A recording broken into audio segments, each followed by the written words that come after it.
الباسط رب العرش علاك. Aki ìjókòó àwọn àgbàlagbà. Rahmakumullah. Al-Hadibu ya'arifu kayfa yatakallam bima yatakallam ma'a man yatakallam. Akramakumullah. Inú tí wọ́n fi máa mọ ẹni tí orí ẹ̀ bá pé tó tún fẹ́ máa lé ó ní pé yóò mọ òdiwọ̀n tí ń bẹ fún ọ̀rọ̀ yóò sì mọ̀ wípé bá àwọn ti rí òdùn tó lè ná sí àlìsùnù gbogbo àwọn tí ń gbọ́ òun ní àwọn náà láhán. Privilege tí mo ní yìí ó ń jẹ́ nítorí ìfẹ́ látọ̀dọ̀ bàbá wa ibùdó mímọ́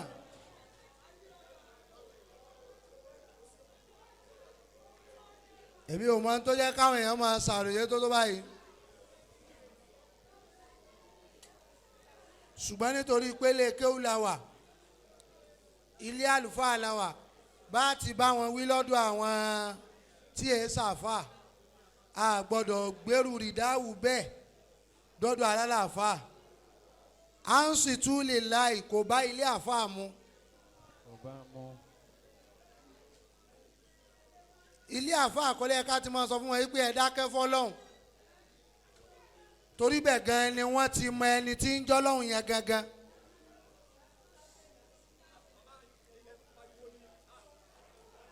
Ṣùgbọ́n ilé kéwù la wà ó lè jẹ́ pé ọ̀rọ̀ ọmọ náà ní tó ń dáròyé lẹ̀. Akramakumullah.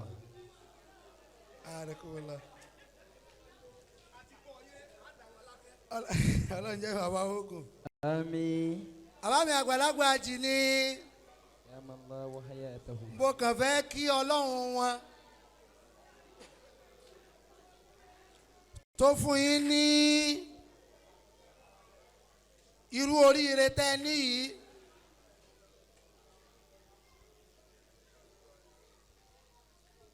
ẹ̀kọ́ kan ń bọ̀ ó wá ní lakin karimul asli kaligusni kullama إذا مطلعت كف اللهيم من الغنى كف اللئيم من الغنى تميل إجابا فقال أنا تمايل إجابا وقال أنا Ọlọ́run má ṣe mí lọ́mọ àlè ولكن ilé kéwù ní ilé ibi tá a ti bí mi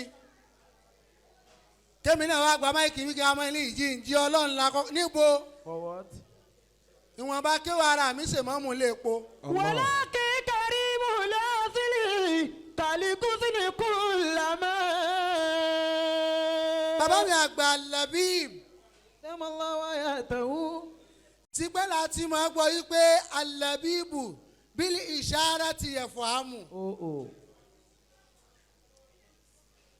ká ṣẹ̀ṣẹ̀ máa fi gbogbo ẹnu sọ̀rọ̀ ká máa fi gbogbo ọwọ́ júwe ká máa fi gbogbo ẹnu pé ọmọ ọlọ́ọ̀lẹ̀ ọ̀dọ̀ àwọn òpònú èèyàn nìyẹn ti gbọ́dọ̀ gbajúmọ̀ gbogbo bí ẹ bá ti rí ẹni tí jẹ́rú ọkọ bàbá wa hàn torúkọ yẹn dẹ̀ ń ṣiṣẹ́ lára rẹ̀ tí kò rẹ́ bẹ́ẹ̀ ṣé bàbá kéwé mi. ìsàmùtọ́lẹ̀ àti káfùn láyé mímìnà lìgìnà.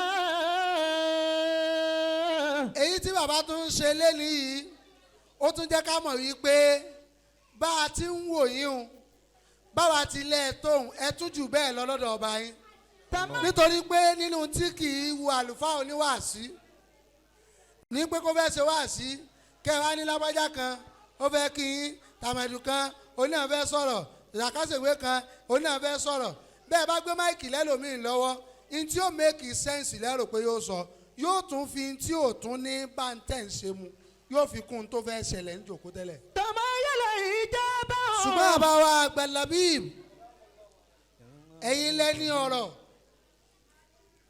ẹ̀yin ni ọba yín gbé ọ̀rọ̀ lé lọ́wọ́ àgàgà lákòókò tá a wà yìí nínú họ́ọ̀lù yìí ayé ò fẹ́ gbọ́ nǹkan tẹ́lómìn fẹ́ wí ó bá sọ fún wa wípé ó há mi títí nítorí ó há nù mọ̀ ṣéwọ̀ náà pè tí ò bá ti jẹ́wọ́ wọn pè sẹ́lẹ̀mẹ̀lẹ̀ àmọ́ra ilẹ̀ àmọ́lẹ̀ umur.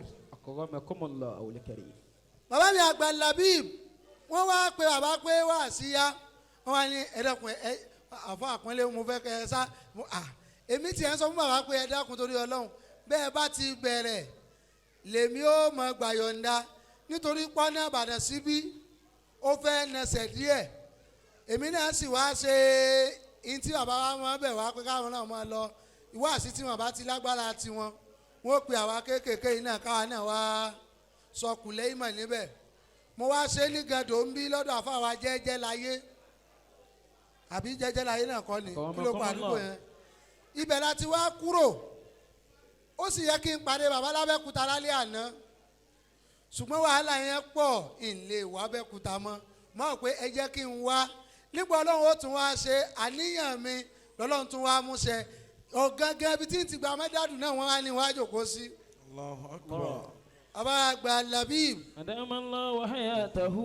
abẹ́lẹ́ ohun tó ní kórì yìí ó sọre wọ́n ní ọmọ tí yóò bá dọjà rú igbá àyà rẹ̀ ní ó kọ́ tá ń pa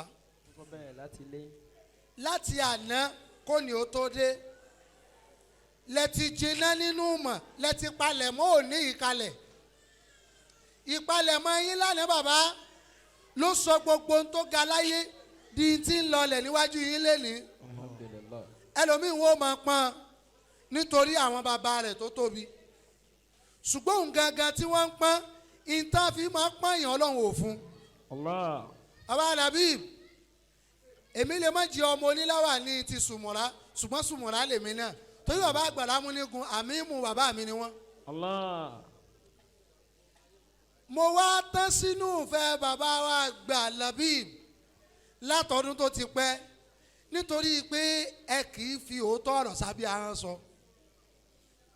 bàbá wa sọ̀rọ̀ kan láìpẹ́ yìí tí mo tún gbọ́ bàbá ní ẹni tó jẹ́ onílàákàyè ìzà àkàtọ̀hà ó ní bá ti mú ìbára yẹn wá o tí onítọ̀hún bá ṣe mistake onítọ̀hún ó wàá dá mistake yẹn mọ̀ yóò dẹ̀ jẹ́ kó yé ayé pé mistake ni mo ṣe o nínú tí wọ́n fi máa ń mọ a very versatile orator ó ní kó o lè gbé ọ̀rọ̀ lọ síwájú kó o lè dá padà sẹ́yìn bàbá àgbà Labib wọ́n wá láwọn ṣe mistake kan rí àwọn wá dá níjọ ọmọ gbọ́ kí nínú mo sì ń pàtẹ́wọ́ báyìí pé Allah Akbar bàbá yìí mọ̀ I give extraordinary kudos fún yín bàbá torí pé kẹrìmù nìyí tá a bá fúnrú yín lọ́lá tí Ọlọ́run bá gbé ọlá fúnrú yín Ọlọ́run ò sí ọlá gbé síbì kan rí bàbá àgbà Labib ọlá yìí fi tì yín jù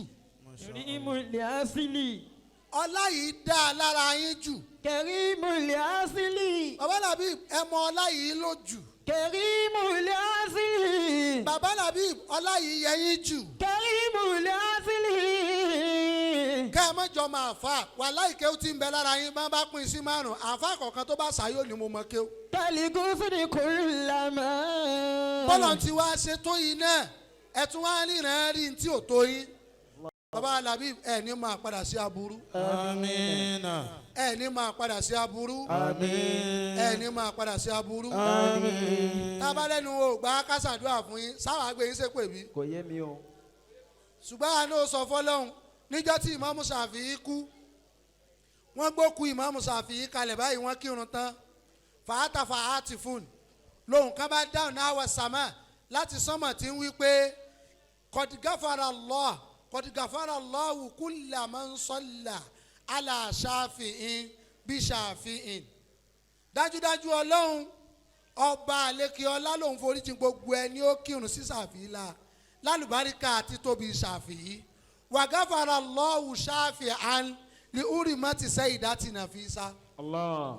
Ọlọ́run wá ní Sàfí gẹ́gẹ́ bó ti tó pẹ̀lú yányán rẹ̀ nù mọ́ àforíjì òun náà nítorí obìnrin kan tó bá wọn kírun ní láyìn ẹ̀yìn pátápátá tí wọ́n ń pè ní Nàfísà. Àṣẹ ń tó tóbi náà a máa nílò ohun tí ò tó. Ìbò kan a máa já gómìnà, ìbò kan a máa já pírẹsidẹ́ǹtì. Bàbá Alábí ìjọ tẹ́ nílò èèyàn Ọlọ́run máa wà ń bẹ̀ fún yín. Àmín. Ìjọ tẹ́ tún nílò Ọlọ́run ó tún máa wà ń bẹ̀ fún yín. Àmín. Ìgbà ò ní twist mọ́ yín lọ́wọ́. Àmín. Àní fi kú mọ yìnyín báyìí. Àmín. Bàbá ẹ pẹ́ lórí ẹ̀ bí àgbo kan tí wọ́n ń tà nù òkè. Àmín. Ẹ pẹ́ lórí ẹ̀ bàbá. Àmín. Ẹ pẹ́ lórí ẹ̀ bàbá. Àmín. Ẹ pẹ́ lórí ẹ̀ bàbá. Àmín. Mo fi ti ń ṣàdúrà fún àfàwà Akéwìyẹmí. Subhana rabbika rabbil izzati amma yasifun wa salamu ala al-mursalin walhamdulillahi rabbil alamin. alọ́dọ̀ baba àgbàlagbà jìlẹ̀ kẹ́nà baba wa Aponle Anobi Ọlọ́run ní jẹ́ ó bàjẹ́ wàlá hawla wàlá quwwata. Illa billahi al-aliyyil azim.